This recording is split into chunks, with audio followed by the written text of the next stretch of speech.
Hai, saya Fatur Renaldi, dan ini adalah kisah perjalanan saya ke Sawarna.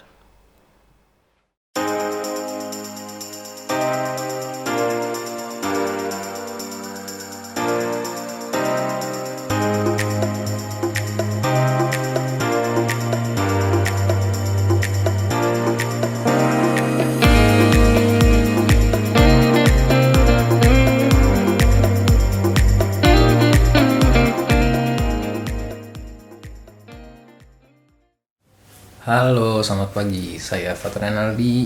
Sekarang jam nunjukin pukul 4:30 pagi. Jadi, hari ini kita ngapain? Sorry sebentar. Hari ini kita ngapain? Hari ini kita akan jalan-jalan refreshing sedikit dari Jakarta ke Sawarna. Pulang pergi dalam waktu 1 hari. Jadi kita nggak nginep. Kita akan pergi naik motor, satu motor. Oke? Kita langsung berangkat ya. Oke, ciao.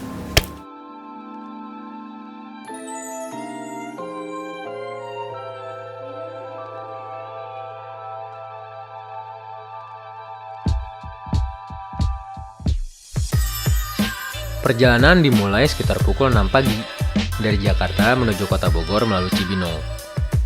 Ketika sampai di kota Bogor, kami mengisi bensin motor terlebih dahulu. Cuaca pagi itu tampak cukup cerah, membuat kami bersemangat untuk segera tiba di tujuan secepatnya.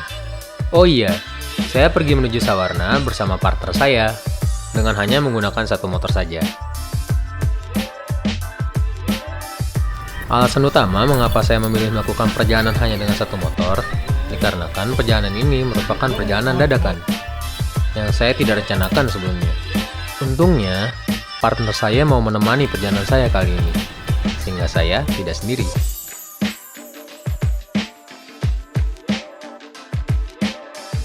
Setelah mengisi bensin, kami pun melanjutkan perjalanan melalui jalan utama kota Bogor yang terasa sejuk pagi itu. Di perempatan Ciawi, motor kami arahkan menuju Sukabumi. Dari kejauhan terlihat Gunung Salak yang sangat indah. Berangkat pagi tidak menjamin kami terhindar dari kemacetan. Banyak angkot yang berhenti sembarangan, membuat jalur menjadi sempit, sehingga kepadatan lalu lintas tidak dapat dihindarkan.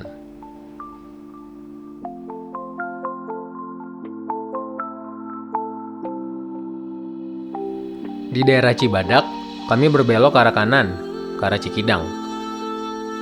Jalur Cikidang merupakan jalur favorit saya ketika melakukan perjalanan dari Jakarta menuju Pelabuhan Ratu dan sekitarnya.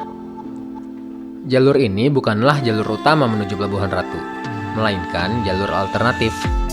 Hal ini membuat kondisi lalu lintas di jalur ini relatif menjadi lebih lancar dibandingkan jalur utama. Sehingga, saya dapat memacu motor dengan lebih cepat. Kondisi jalanan berkelok-kelok, ditambah kontur jalan yang naik dan turun, serta kondisi aspal yang lumayan mulus, membuat perjalanan melalui jalur ini terasa lebih menyenangkan. Namun, harap berhati-hati jika ingin melalui jalur ini pada malam hari ya. Kondisi jalur yang sangat sepi di malam hari membuat jalur ini cukup rawan tindak kejahatan.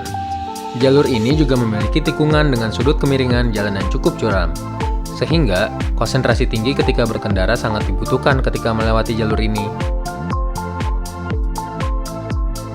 Di Cikidang, kami berhenti sejenak untuk makan serta beristirahat setelah melakukan perjalanan selama 3 jam. Ya, sekarang udah jam 9.15. Kita udah sampai di rumah makan di daerah Cikidang. Jadi rumah makan ini tempat saya biasanya saya tuh berhenti di sini untuk istirahat, untuk makan, untuk ngecas handphone dan lain-lain lah. Pokoknya kalau saya ke arah Pelabuhan Ratu, ke arah Sawarna, ke arah Ujung Genteng, ke arah Geopark Ciletuh, biasanya saya ngumpul di sini, entah itu sendiri atau sama teman-teman. Pokoknya ya tempat ini enak sih buat ngumpul, buat ngecas dulu, buat istirahat sebelum kita lanjutin perjalanan selanjutnya gitu. Oke, jadi tunggu aja ya. Perjalanan selanjutnya kita akan lanjut jalan lagi setelah kita makan dulu. Setelah makan kita akan lanjut jalan lagi. Oke.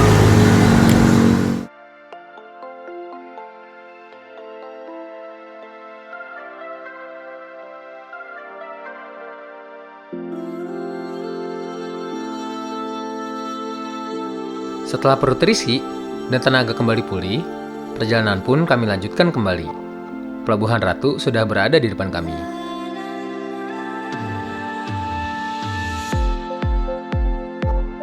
Di Pelabuhan Ratu, kami berkendara ke arah barat, melalui jalan yang berbatasan langsung dengan Laut Selatan Pulau Jawa. Matahari yang bersinar cerah membuat laut nampak berwarna biru, memantulkan birunya langit pada siang itu. Pandemi COVID-19 membuat kami harus meminimalisir interaksi maupun kontak langsung terhadap orang-orang di sekitar kami. Hal ini juga menjadi salah satu alasan mengapa kami hanya melakukan perjalanan berdua saja.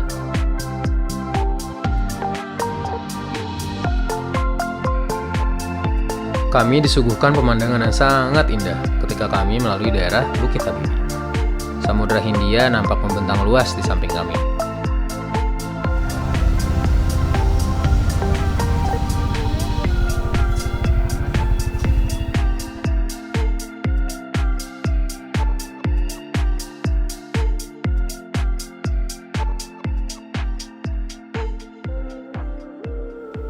Tidak jauh dari Bukit Habibie, kami pun akhirnya melewati perbatasan Jawa Barat dan Banten.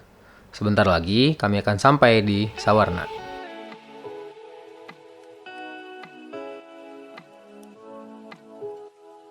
Saya cukup terkejut ketika kami mulai memasuki jalur menuju Sawarna. Pada tahun 2018, saya pernah melakukan perjalanan ke sini.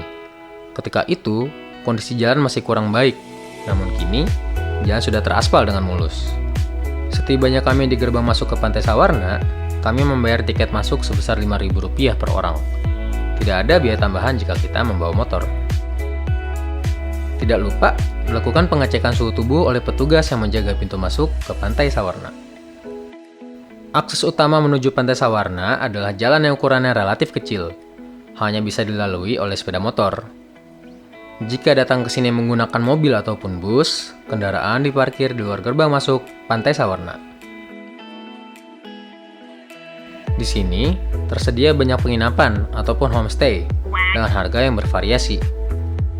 Yang pasti, harga-harga tersebut ramah di kantong loh.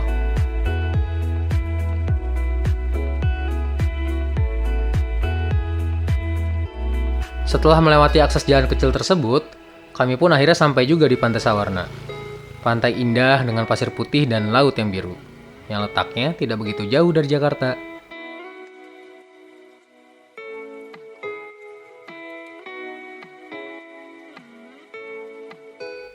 Dengan jarak yang tidak terlalu jauh dari Jakarta, Pantai Sawarna dapat dijadikan salah satu destinasi wisata yang wajib dikunjungi.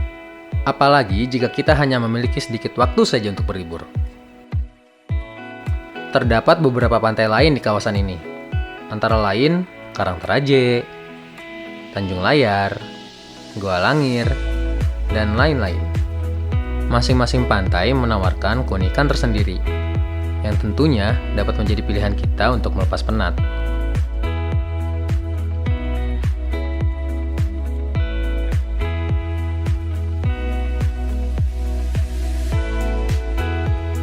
Setiap jengkal tanah di bumi pertiwi menawarkan keindahannya tersendiri.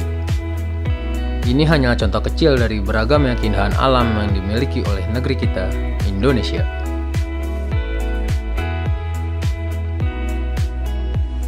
Saya akan terus menjelajah, menemukan keanekaragaman lain yang dimiliki bangsa ini, baik itu alam maupun budayanya.